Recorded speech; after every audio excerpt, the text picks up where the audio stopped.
Ladies and gentlemen, good day, and welcome to the UltraTech Cement Limited Q4 FY26 earnings conference call. As a reminder, all participant lines will remain in the listen-only mode, and there will be an opportunity for you to ask questions after the presentation concludes. Should you need assistance during this conference call, please signal the operator by pressing star, then zero on your touchtone telephone. Please note that this conference is being recorded. I will now hand the conference over to Mr. Atul Daga, Chief Financial Officer, for opening remarks. Thank you, and over to you, sir. Thank you. Good evening to everybody. I want to begin not with numbers, but with where we stand as a company, because fiscal 26, in my view, is a year that will be looked back on as a genuinely significant in UltraTech story. And fiscal 27 started with an achievement of major milestones. UltraTech crossed 200 million tons of cement production capacity in India, a first for any company in a single country outside of China. Let me put this in context. We reached 100 million tons in 2019, added another 50 million tons in 5 years by 2024, and we completed the journey from 150 to 200 million tons in less than 2 years.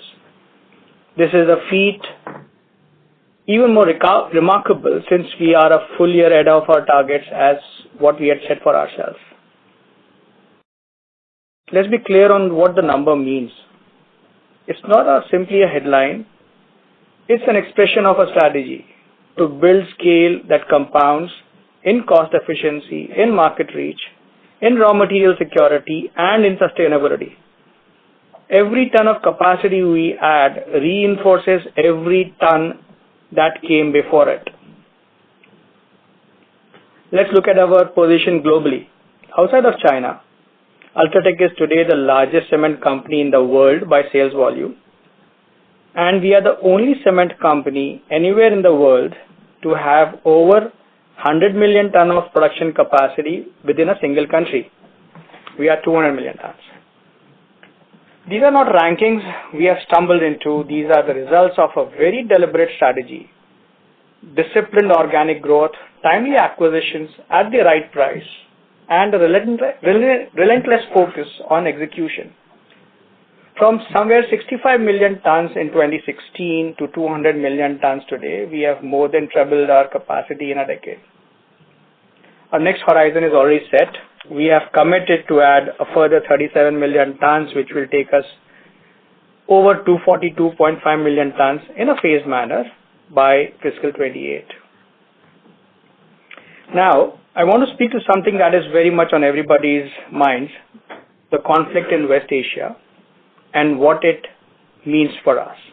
Whilst I have given an indicative chart in our presentation on where the impact of these rising prices could be, let's be straightforward. It's a real headwind on fuel costs, packing bag, and freight, on certain import-dependent supply chain, on near-term sentiment in some demand segments, and the way oil prices are, we could see an increase in domestic prices of petrol and diesel.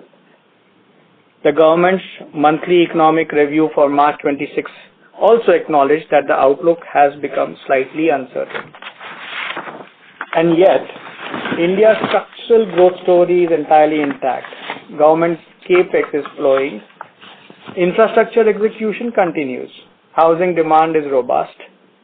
IMF has also raised the growth forecast for the country. Just to rattle some numbers out for you, India did approximately 10,660 kilometers of highways in fiscal 25 and has maintained the pace in 26. The PMA housing program is driving cement consumption at scale. That tells us something important about the underlying demand base. On the construction cost environment, cement prices have been largely stable in the last financial year with movement of maybe 0 to 5%. Steel prices have seen volatility. West Asia situation is near-term cost moderator, not a structural demand reversal.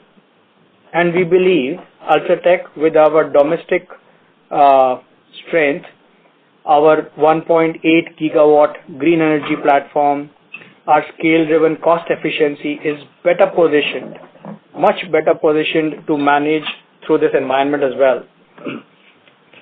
Fiscal 26 was a year of extraordinary execution. We crossed 200 million tons. We completed brand migration for both India Cements and Kesoram ahead of schedule. We continued building our green energy capacity and we delivered volume growth and improved profitability. We said we would do these things, we have done them, and we enter fiscal 27 in a stronger strategic position than at any point in our history. Let me look at the Q4 performance and the full year performance. And we'll also share some insights on the integration stories and our cost efficiency program. Consolidated sales volumes, as you have already seen, has crossed a rocking 44 million tons this quarter. Most important aspect about it to note is that UltraTech as a brand year on year has grown 19%. Nobody can take away that thunder from us. Realizations improved during the quarter. Grey cement pricing strengthened about 2.5% in most geographies, supported by an improving trade mix and premiumization.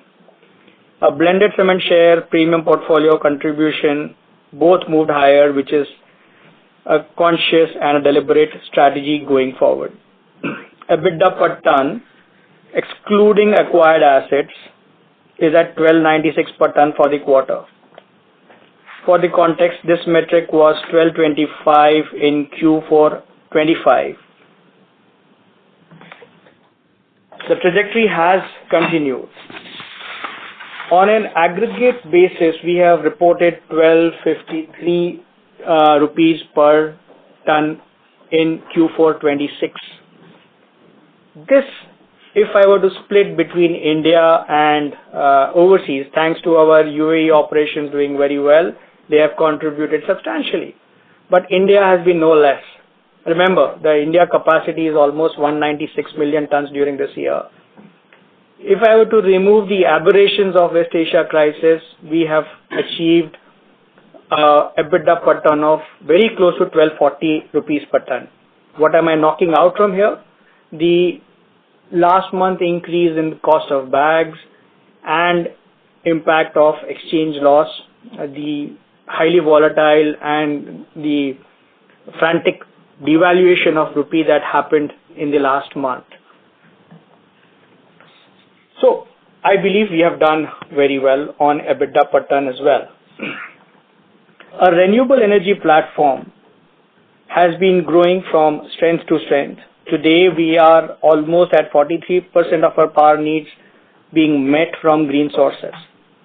We have committed to reach about 85% of our power requirements from green energy by the end of fiscal 2030, and we are very confident of reaching that position. On the fuel side, we are actively managing our mix, optimizing between petcoke coal, alternative fuels, and increasing the share of domestic coal wherever required, wherever possible. On the logistics front, our lead distance has reduced to 367 kilometers. Our ever-expanding bulk terminal network, including the new Lucknow facility and other facilities, are helping us reach the customer faster, thus helping us reduce our lead distance and our overall costs. Let me spend a few minutes on the two acquired businesses, because the progress is, I believe, fantastic. Brand migration. 100% brand migration has been completed at the end of March 26. In second quarter fiscal 26, we were at 31% of ICL volumes and 55% of Kesoram volumes were carrying UltraTech brand. December 25, they had moved to 58 and 69%. We have completed at the exit of March 26, 100% brand conversion. The EBITDA trajectory. India Cements EBITDA of 497 rupees per ton in Q4 26, up from 333 rupees in Q2 and 305 in Q3. Sequential improvement every quarter since acquisition. This quarter, the company declared a PAT of 60 crores for the quarter, which has been after a very long time.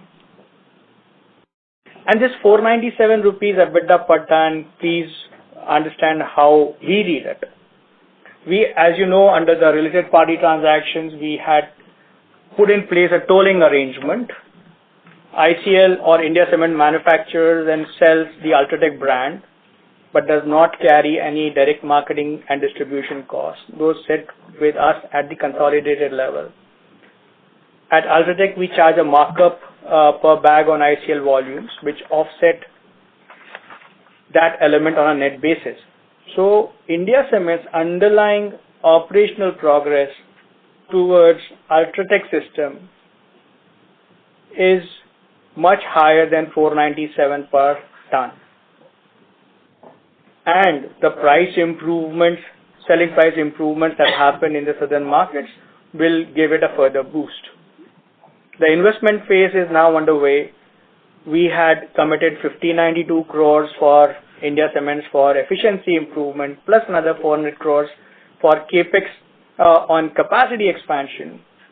This definitely is gonna take us over 1,000 rupees per ton as committed by the end of fiscal 28.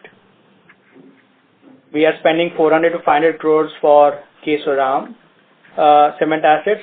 They are already operating at 1,000 rupees EBITDA per ton, more or less in line with the other cement operations in South.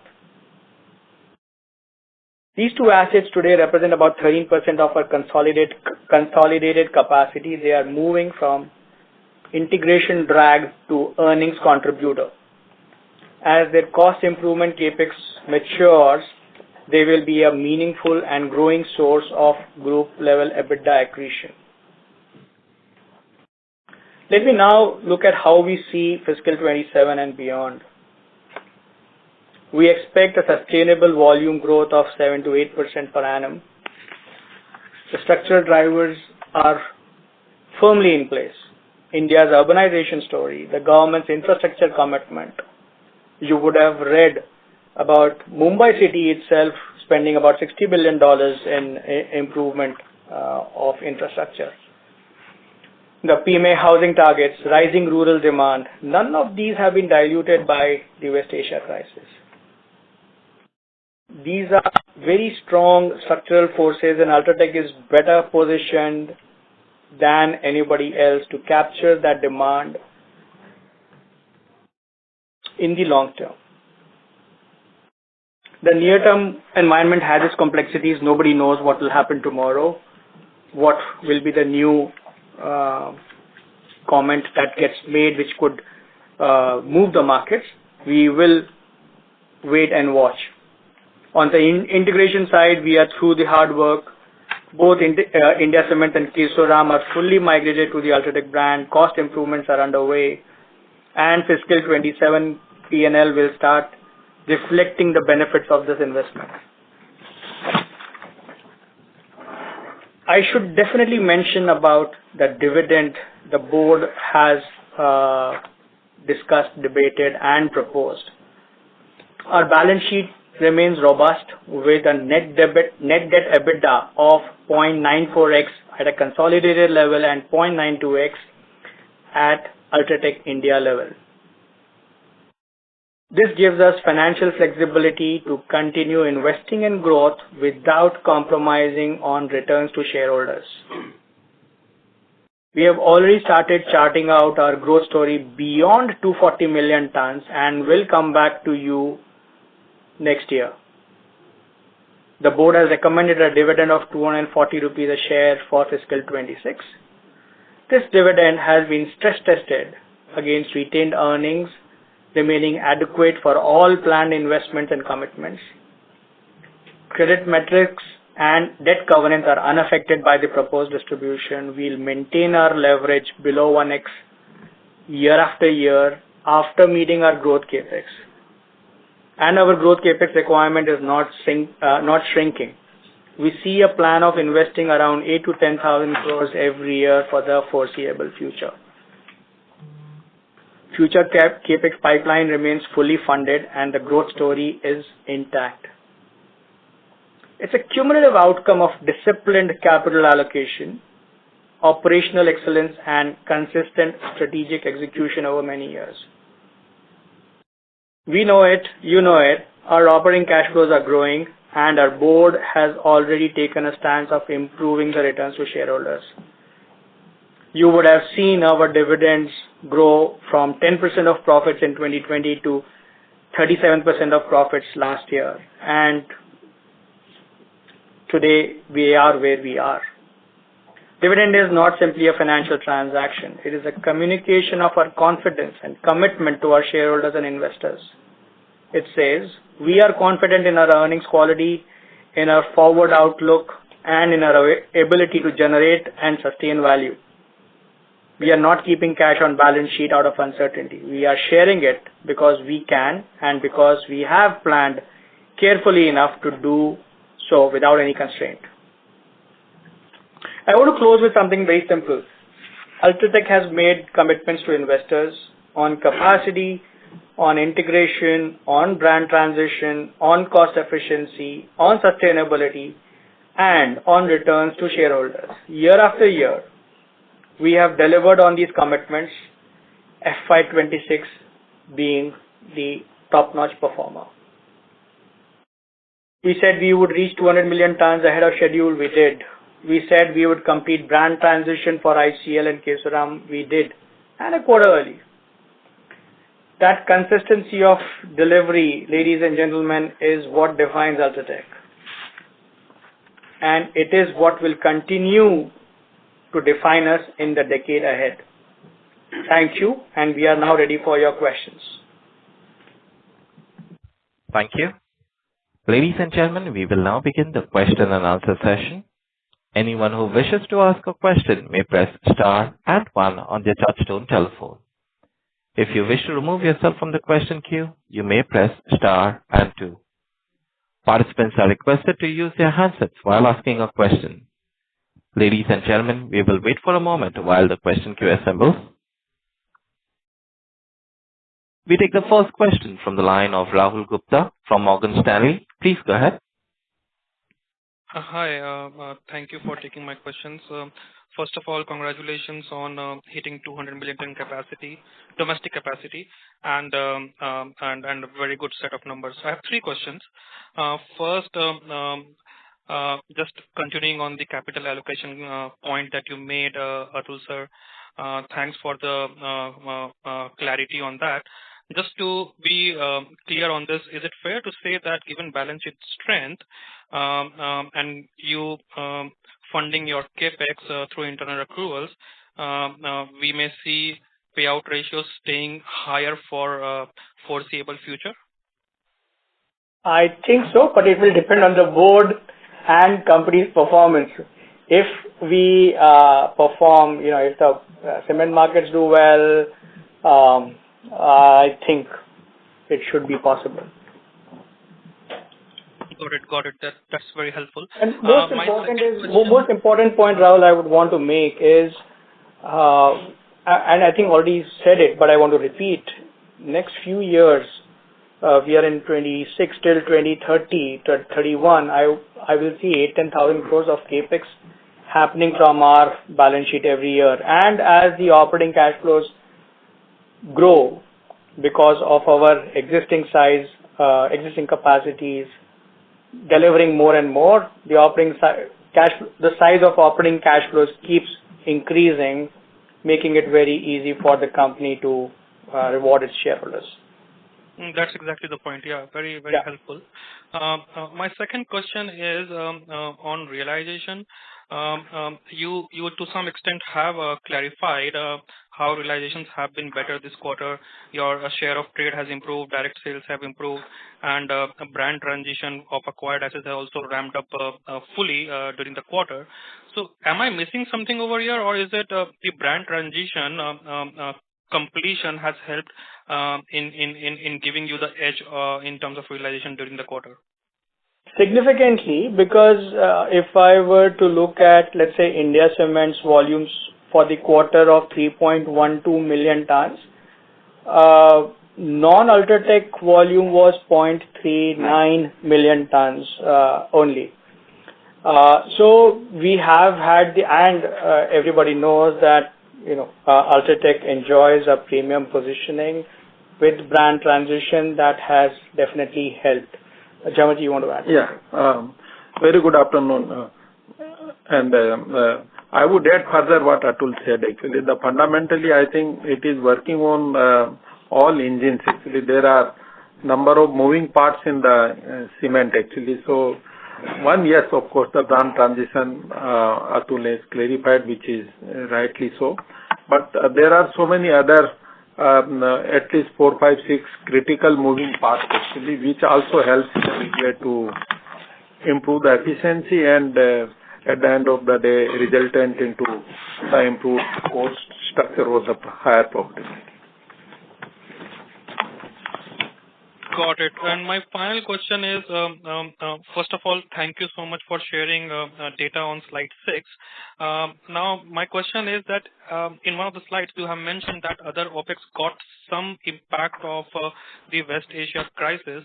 Can you help us quantify what that would be and how should we see June quarter, assuming the current situation continues? So, firstly, on slide 6, I've just given an indication what could be a potential impact, and this cannot be annualized for the quarter. So, please don't panic too much. And yes, in the last quarter, the immediate impact was because everybody has inventories of fuel, so nobody would have really felt the heat of rising prices of fuel, but bags became a crisis in the month of March, and everybody got impacted. The cost went through the roof, and our incremental cost on bags was approximately 90 crores, which is reflected in other costs for the quarter on account of bags cost going up.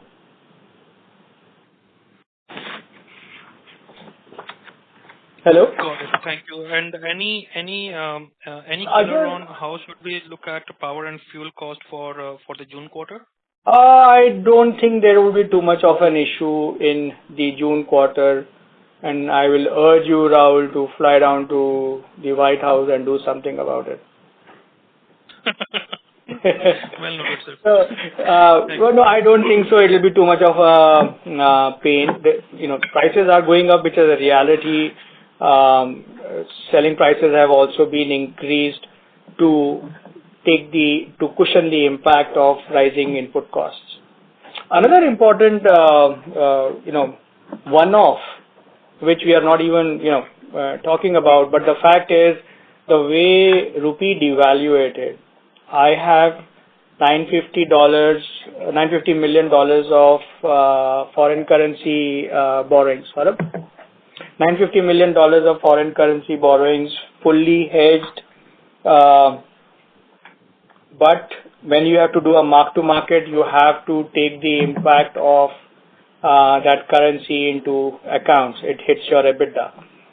94.85 was the rupee to dollar.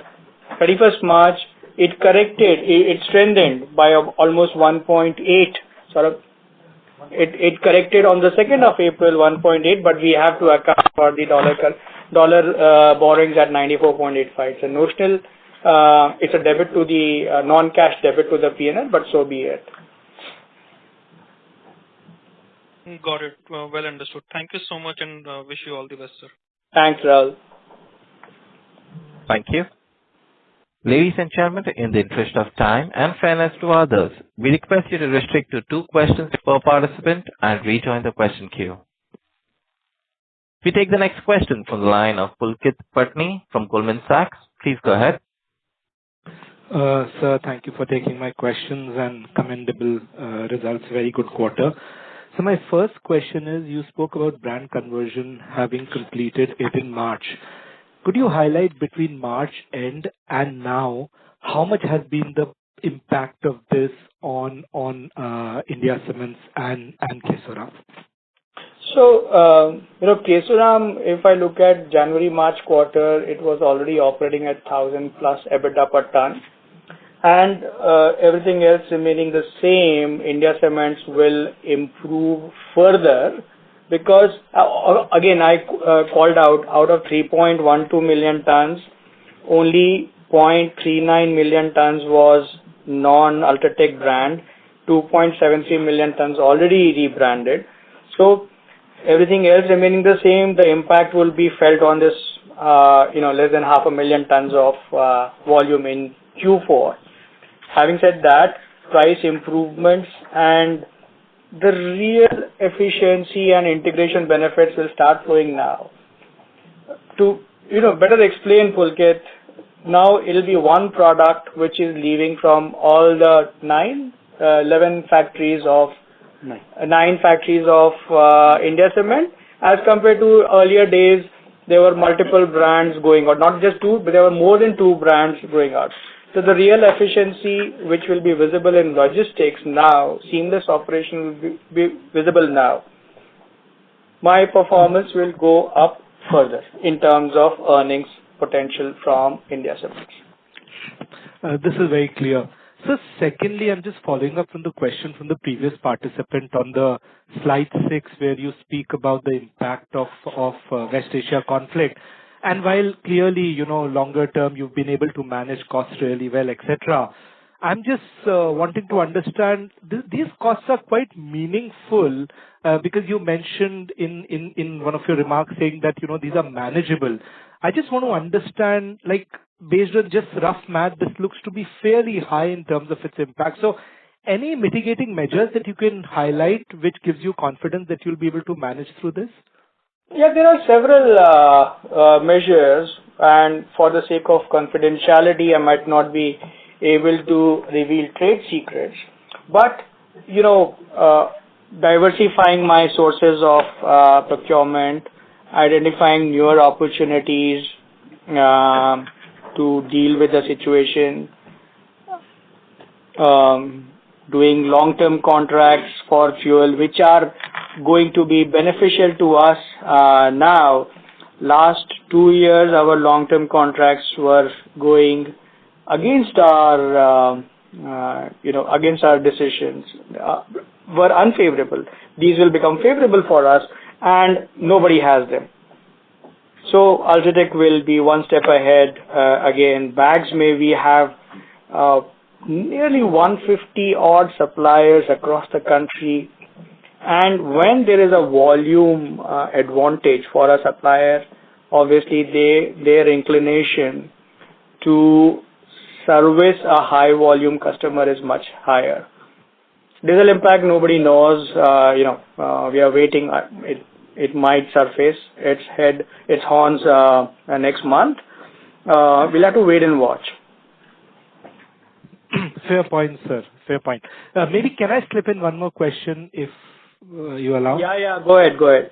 Okay. Sir, this is, you've mentioned the capex you've incurred on your cable and wire business, and I know the numbers are small, but just to get an understanding, 800 crore out of 1800 crore has been spent. Does it mean we are on track for a end of the year launch, or it could get slipped? Yes, okay. Pulkit. And since you cover this sector in so much detail, you know what the implication is. I don't have to spend so much money. Yeah. Sure. So we are on track. It speaks for itself. And my guess is we should be on track, on time. We had committed Q3. We might be in the first month of Q3. We might launch instead of waiting for December. Superb. Thank you, and great results as always. Thank you. Thank you. Thank you. We take the next question from the line of Prateek Kumar from Jefferies. Please go ahead. Yeah, good evening, sir, and congrats for great results. My first question is, can you discuss sequential improvement in your performance, stripping out international operations, which was also done well during the quarter? Sequential as in quarter to quarter? What do you mean? Yeah, quarter to quarter. Like how much is it seems like international operations have also contributed to sequential improvement of overall Yeah. So, business. you know what, but they are only 5 million tons of capacity. One thing is that, before the war broke out, they were operating at 100% capacity utilization. There was a drop in capacity utilization which went down to about 80%. Now with the permanent peace program being there, capacity utilizations have started going up. Prices have started going up. So they are doing well for themselves. But the bigger thing, Prateek, is that is only 5 million tons. I have had 1,250 rupee of EBITDA per ton in India on a much higher volume. Of course, I am knocking off the impact of exchange rate and cost of bags, which we had to face. UAE operations are all bulk volume, so there's no bag cost over there. Without accounting for all the expenses in India, we are still at 1,200 rupees per ton out of the 1,253 average per ton. UAE, I believe they are doing well now. Volumes are picking up, prices have not fallen. And knowing the UAE economies, I think they will be the first one to turn the leaf, come up with some new programs for reviving the economy. So, sure. And obviously the UAE operations benefit from the construction demand wherever it is required. And, sequentially, UAE had EBITDA of 267 crores in Q3 and 278 crores in Q4. So it's a stable journey. Oh, so it's stable Q on Q EBITDA of UAE operations. Yeah. Okay. Other question is on, can you split your pending efficiency improvement program, which you have given 185 rupees? Yeah, actually, I forgot to talk about it. I should have thumped my hand on the table and told you. I promised, and we have delivered it.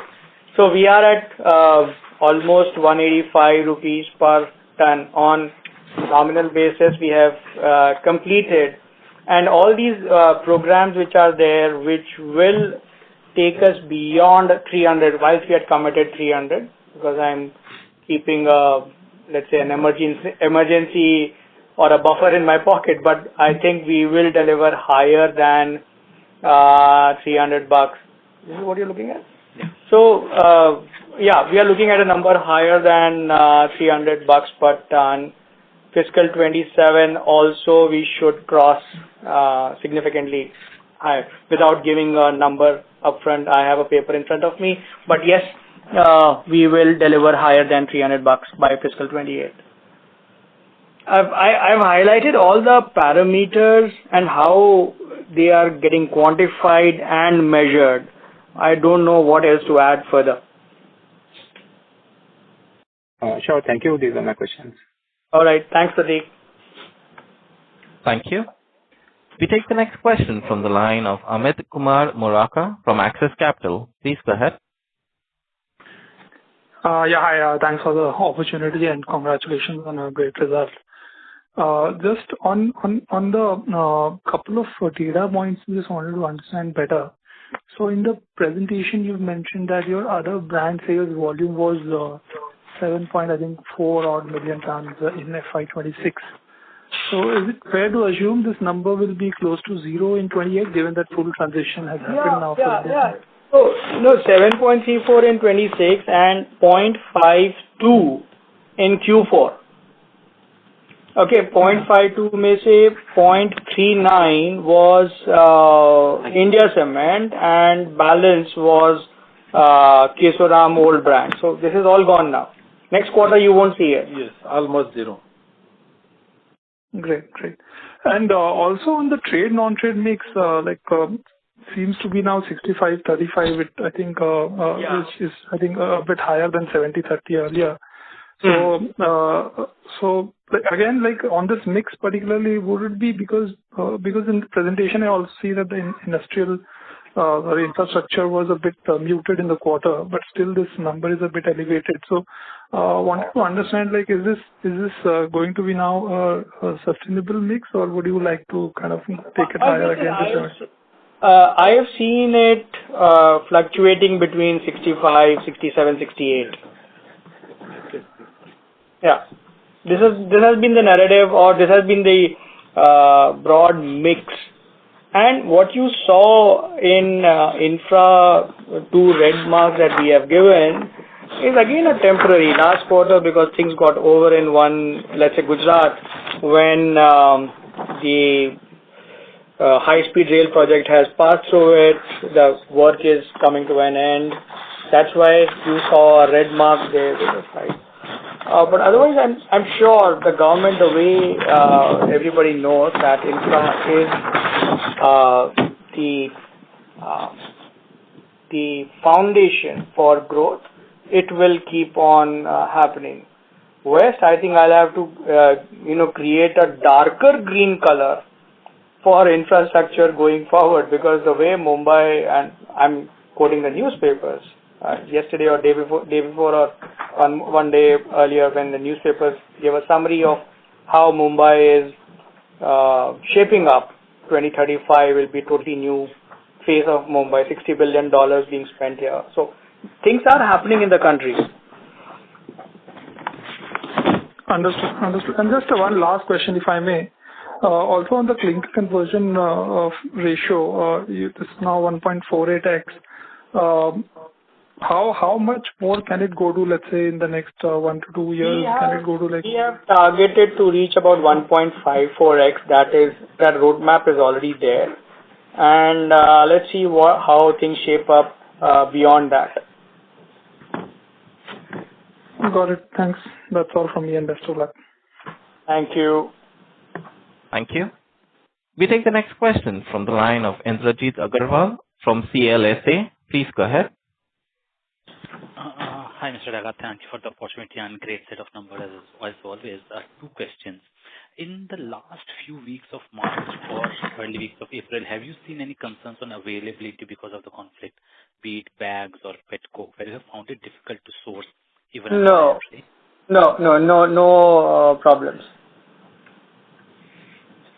All right. Our dispatches have not suffered at any location in the country. Bag availability has not been a crisis. It has become expensive, but it is not a crisis. Sure. Second, barring cement, all other building materials have become a lot more expensive, as you mentioned, steel, if you look at PVC or other commodities as well. Is it causing a demand concern for the overall IHB segment? Too early to say that. We have taken increases for cement. Industry has taken price increases for cement in the month of April. And by and large, we don't see a slowdown in demand.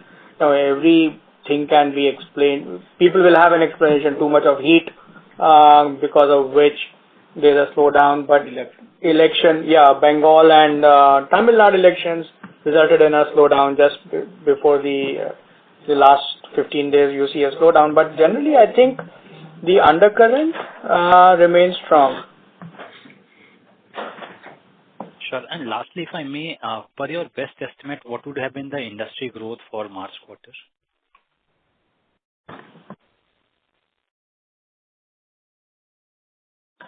Six to 7% is what my learned team over here tells me.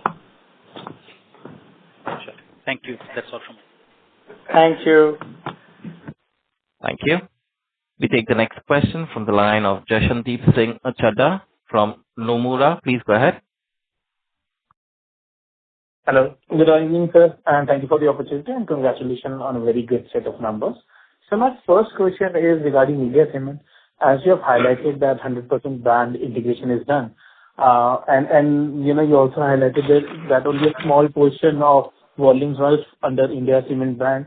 I just wanted to understand that the delta of incremental EBITDA per ton for reaching 1,000 rupees per ton, how much of that will come from the cost efficiency measures that you are undertaking and realization improvement? So if you can give a sense of, because I believe most of your India Cement volumes are already selling under UltraTech brand. So how much more potential is there for realization improvement, and how much cost efficiency measures will be there? That's my question. Yeah, Jashandeep, hi. So first and foremost, cost improvement programs, and again, I'll go back to my earlier quarter commentaries. January, March 28, you will see all the efforts on CAPEX converting into efficiency improvement. We are still seeing 200 per ton of efficiency improvement, which will come into the kitty of India Cements. Now, it all depends. Second point, and I'll come to your one more aspect that you raised. How do we look at the earnings from the volume of India Cements? Mind you, there is 200 rupees of EBITDA per ton on India Cements volume, which is sitting in UltraTech books. The 497. Yeah. 497 for the quarter, and because of during the quarter, gradually the transition was done. It's not exactly 200, but about 176. 670 is the number. Total is 670, okay. So we have reached a number of 670 per ton on India Cements. Now, if price increases along with efficiencies, new capacity addition, operating leverage, everything will take us beyond 1,000 rupees mark. Understood, sir. Understood. And I'll ask my second question. It's a two-part question. So first is how you are looking at, rural demand. How is that it has been in the, March quarter, and in April also, how you are looking at rural demand.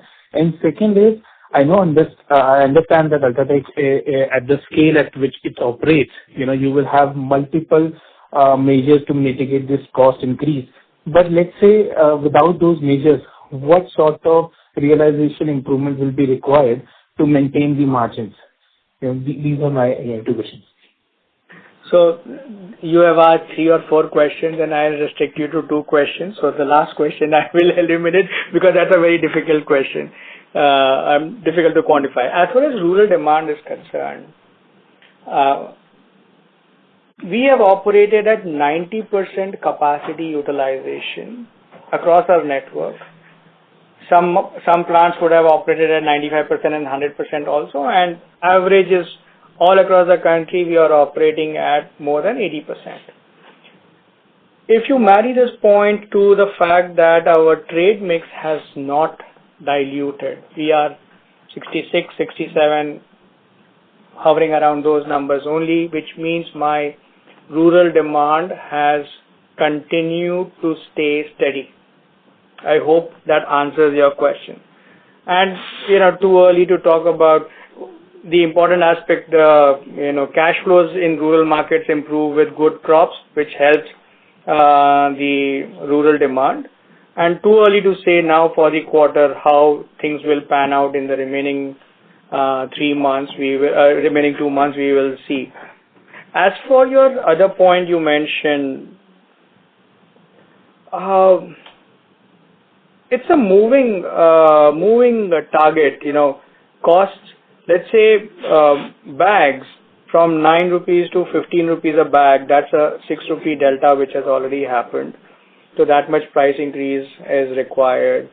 Similarly, fuel. Fuel is a very difficult one. At least this quarter, I don't expect my fuel cost to go haywire.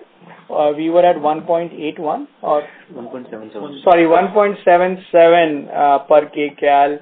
Max it might go to 1.8. So that's the only, and I'm just throwing this number off the cuff. I don't remember exactly where we will land at. The biggest impact which was there in our EBITDA profile was exchange. Dollar 94.85 and today it is 94, sort of? 94.2. It had come to below 93 also.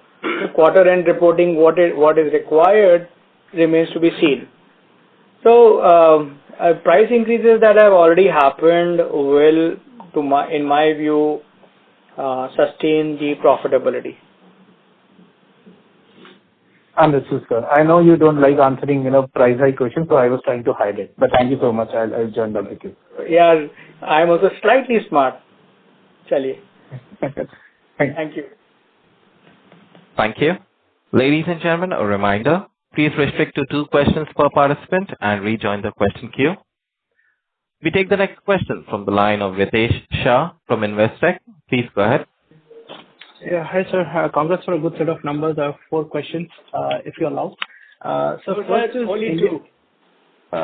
Okay.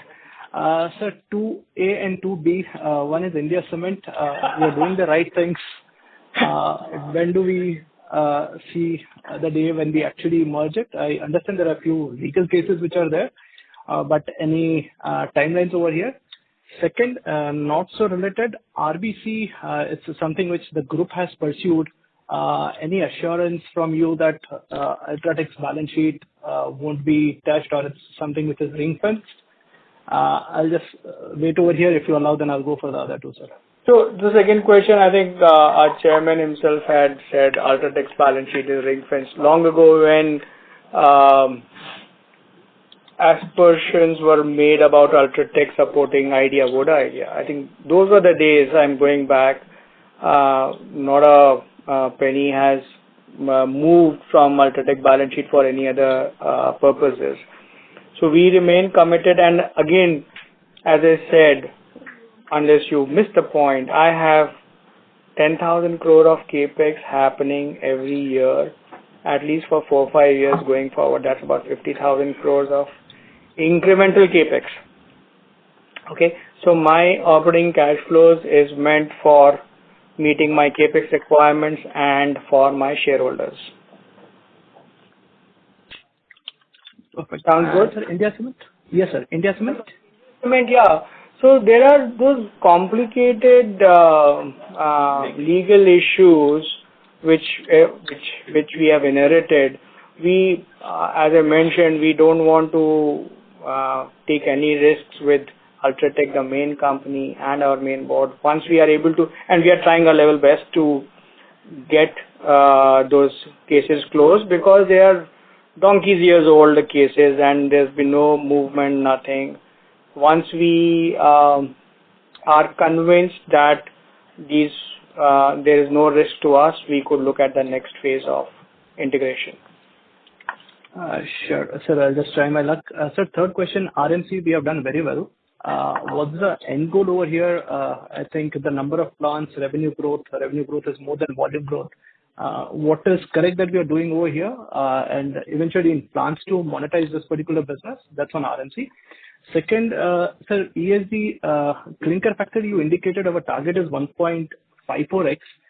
Just wanted to get a sense by what year is this? And how do you see the industry's ratio equivalent to 1.54x going forward? I understand we are OPC heavy and we have historically maintained that whatever we do, we will have clinker backing at 70%.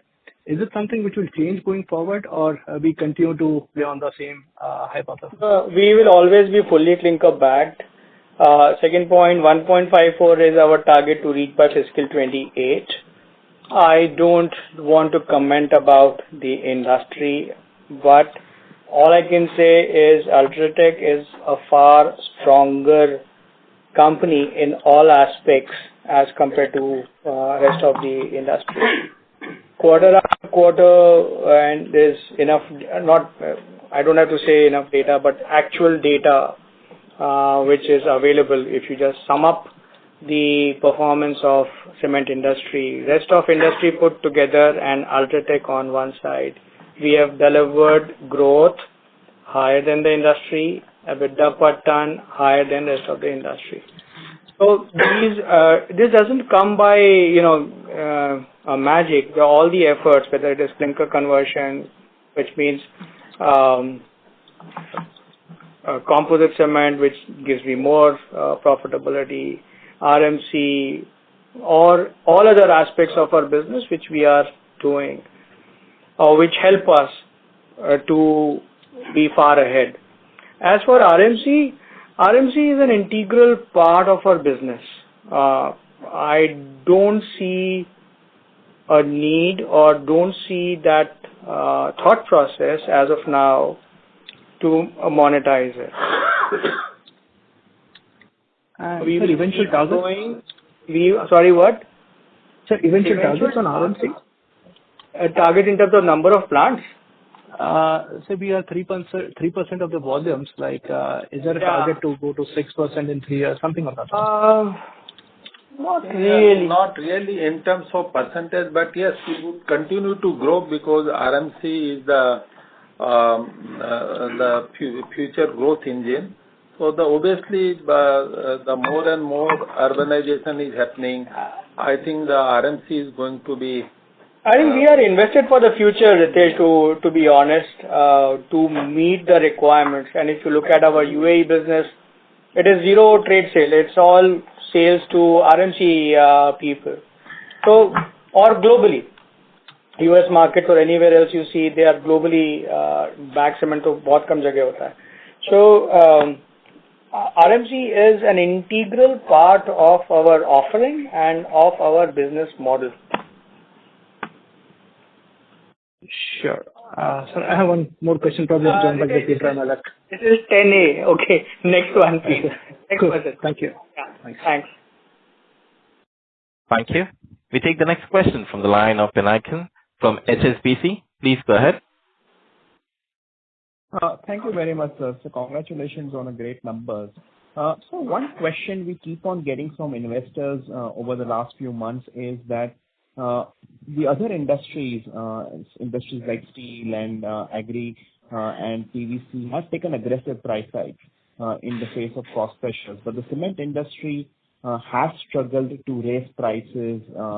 Starting November, the price hikes have been relatively muted, even as demand has been strong.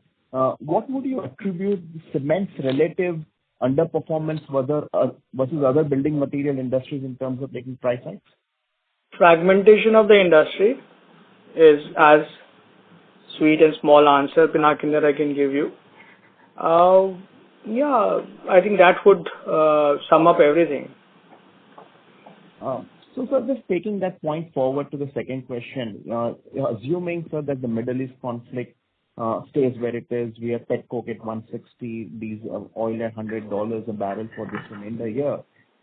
Does this mean that the industry would struggle to pass on fully the cost pressures eventually this year? No. We are already passing on if every industry is passing on the cost, so are we.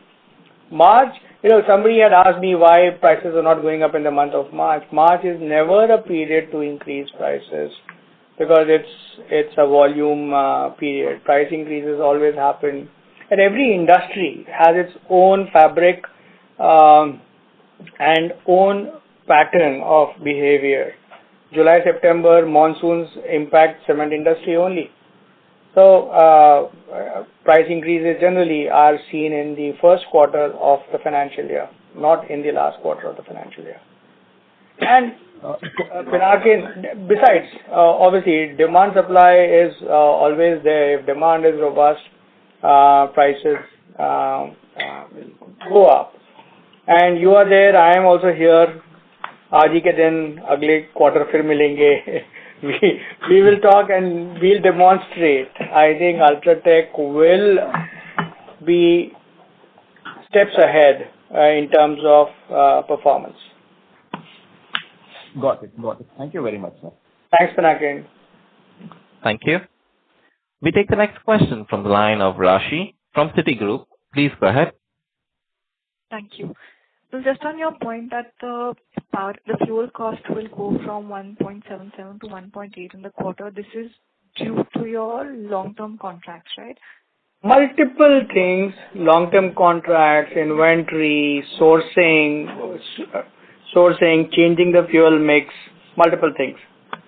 So how long do your contracts and inventory last? As in, I'm just trying to understand that should the situation persist wherein petcoke prices sustain at like the 160 or 160 plus, when do you start feeling the impact? July, September would be some ripples that you will see, again, which we will be able to manage better than the industry because of our supply contracts. and domestic sources of coal. So on these, But please end the war early, Rashi. Why are you wanting it prolonged? I'm just trying to gauge that on your supply contracts, like how do these work? Like, do you have them going on? I mean, it's a continuous rotation, and therefore this can persist. Yes, it can persist. It will persist. Okay. And on the packaging side, between the fourth quarter to now, what is going to be the delta? Fourth quarter to now, roughly 9 rupees a bag. Yeah, fourth quarter to now, there was some increase and there was some decrease also. So I would say it should remain in the same range. Not 9, sorry, 6 rupees a bag. Sorry, Yeah. 9 to 15. So it's about 6 rupees a bag. So essentially, the price hikes that the industry has taken should be, in your opinion, adequate for you to offset Yes. the 6 rupees. Yes. Yes. Okay. And just on the industry demand, you mentioned that the industry demand likely grew at 6 to 7% in this quarter. Yeah. Full year number is again similar? 6.5 is what my colleagues tell me for the full year. And your volume as an UltraTech's volume expectations for FY27, like growth, right? For 27? For fiscal 27. Next financial year. Oh, we would target double-digit growth. Got it. Okay. Thank you. Thanks. Thank you. We take the next question from the line of Ashish Jain from Macquarie. Please go ahead. Hi, sir. Good evening. Sir, my first question is, the price hike is sufficient to offset cost. In that, you are factoring coal cost also or just packing cost? Given coal you said will not impact in June? I'm factoring in everything. Oh, okay. So secondly, except for if you take dollar to 100 rupees, that I'm not factoring in, which is a notional debit P&L at the end of the quarter. And diesel as well, which we will know when we will know. Yeah. That has not been factored in. Yeah. So secondly, earlier on the call, I think you said that there is a mark-to-market hit on your forex loan. Can you quantify that, and is it above EBITDA? What do you mean above EBITDA? It's part of my cost. Yeah, it's within EBITDA. It's not an extraordinary item, not a finance cost, right? Yeah, it is a hit to EBITDA. Yeah, hit to EBITDA. So can you quantify that? About 140? 30 rupees. 30 rupees a ton. 120, Okay. 130. Yeah. Okay, got it. So secondly, you also said that packing cost impact was felt only in March month. And if I heard you right, you said it is 90 crores just for the month. Did I hear you right? Yes, you did.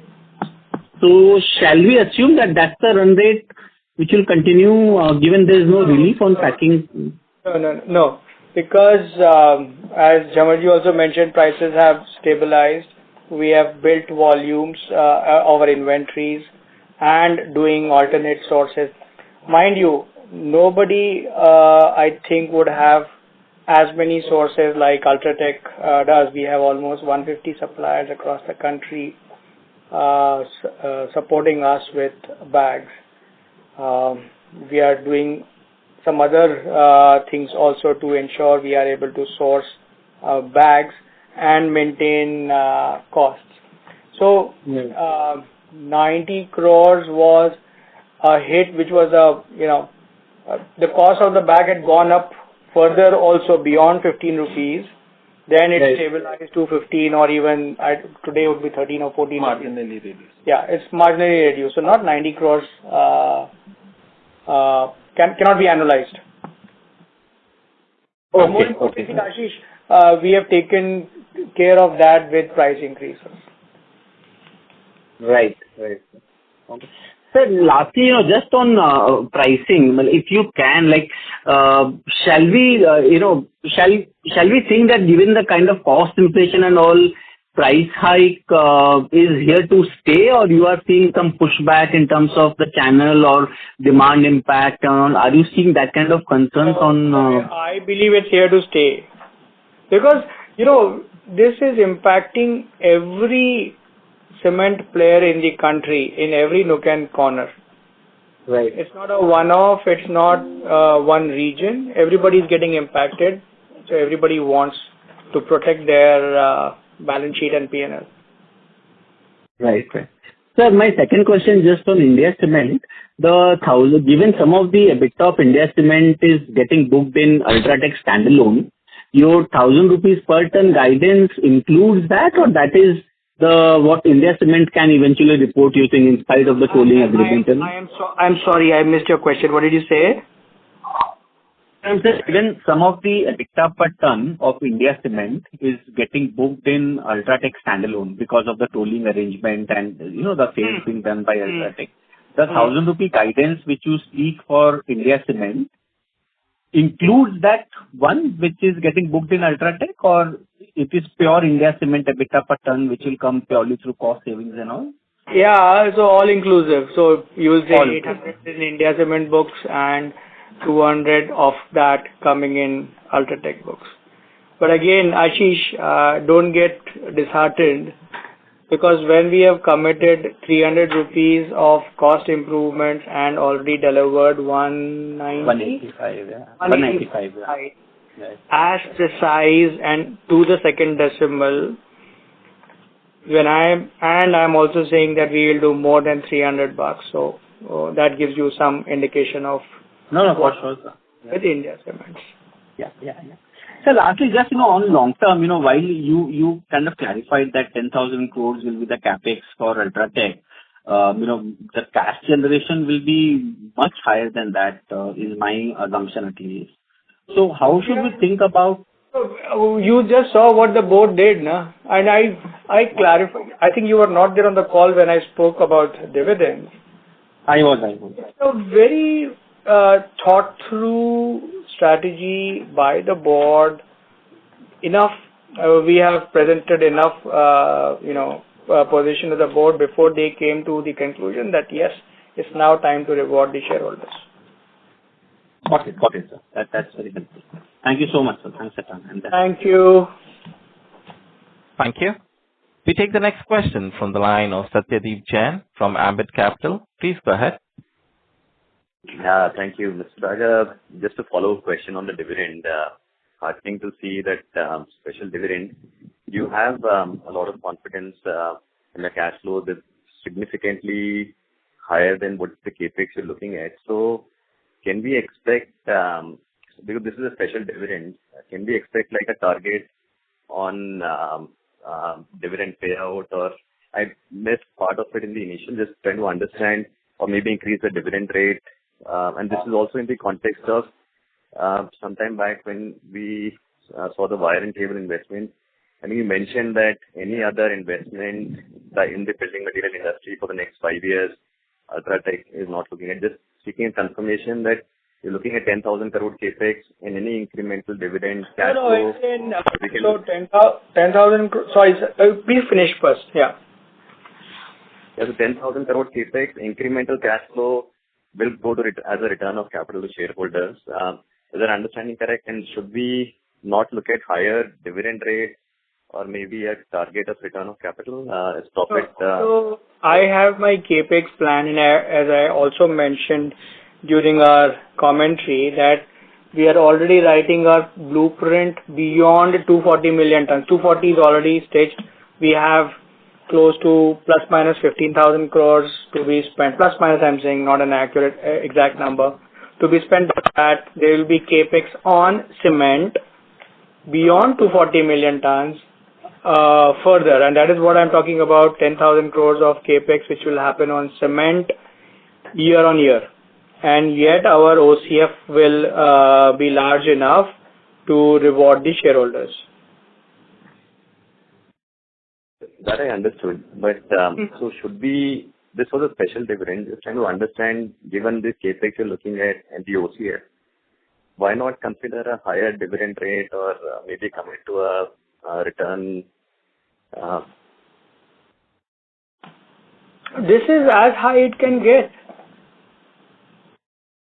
So I don't know what's your question. So, Whether next year also it will be the similar dividend, I am not the person to call that out.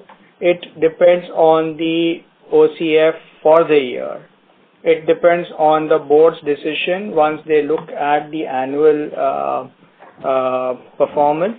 And my guess is the direction is already visible. And certainly, again, I also called out 2020, we were at 10% of profits. In 3 or 4 years, we jumped to 37% of profits, and that's a leapfrog jump right now. It's 3x last year's dividend, which is fantabulous.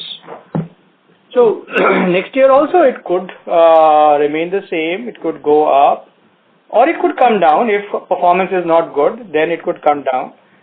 We will manage our balance sheet. We will not over leverage the balance sheet. That's hard. Just clarification on that. So wire and cable was an investment decision. So apart from that, no other adjacencies for next 2 years, right? As of now, I don't have anything. Just one last question, Mr. Daga, on the new plant that you're setting up, the ongoing and the new ones you're looking at. Are you adding any thermal plants in it? Because you have ambitious green. No thermal capacity. So we are adding a higher level of WHRS, tying up renewable, and several locations grid is also available now. So we are not adding any thermal capacity. Okay. Thank you so much. Thank you. Thank you. Ladies and gentlemen, we take that as the last question and conclude the question and answer session. I now hand the conference over to Mr. Atul Daga for his closing comments.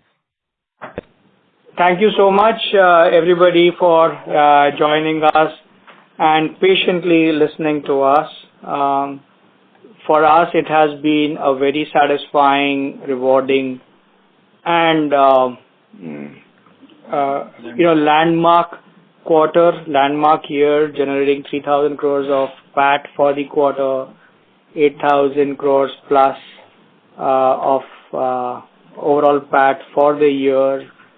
Integration done, volume growth rising, and a stable 200 million tons of capacity, and a stable and a growing cash profile that we see for our company. And icing on the cake was music to our ears when the board considered this dividend of 240 rupee or 2,400%. So I think everything has gone very well for us this year, and God willing, we will continue to deliver stellar performance year after year.